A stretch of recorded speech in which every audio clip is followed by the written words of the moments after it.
So this is gonna be like 1987 to 1988. So 4 to 5 years old. I'm gonna do my things in years. So it'll be like in school years. So it'll be like 1987, August 1987 to like July, the end of summer of 1988, the following year. All of them gonna be within school years. So this was the first time I entered preschool, and I remember it used to be on this little small house. Like if you go down Prairie Lake Road, it'll be to the left, like one of those small wooden houses. Then eventually, Miss Jenny was my preschool teacher, and she lived probably about 3 blocks behind my parents' house. So my parents would drop me there, and she would drive us like to the main school. I know the main school had to be like in North Lake Charles because sometimes we'd stop by our husband's job. We worked at the Rafford Buick on Broad Street. I remember there's the blue and white signs and whatever she would have to give, whatever like that, and then we'll go like straight and we'll end up at like this building for like preschool. I met Avia there, which is pretty cool. She was like the prettiest girl in my class, and yeah, I fell in love, I guess, you know. My mom would take me. I probably can't remember any other kid from that school year besides Avia.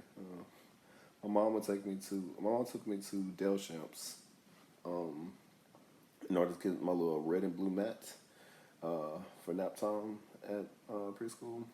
Like I almost remember vividly of exactly where the mat was located. I mean, Dale Champs used to be located where Hobby Lobby is now, or whatever. And I want to say that they also got a coloring book. I like the really big, like huge, like coloring books. My father liked to color, so I guess they ran down into me.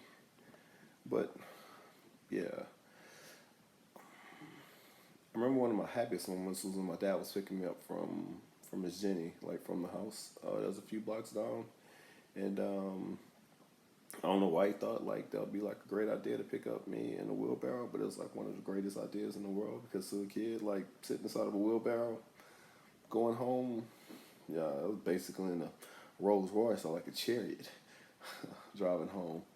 I remember asking him like, what is the name of this thing? And he was like, it's called a wheelbarrow, and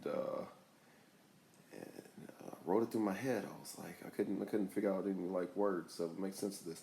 So I really thought I heard him say Will Byron, and so I was like that Will Byron, and he either incorrectly heard me, or he was just letting the little kid just be a kid, whatever, you know.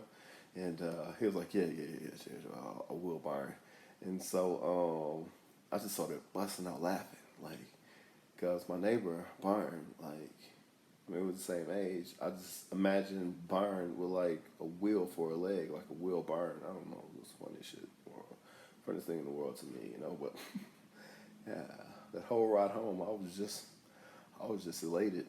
Um, I had a birthday party there.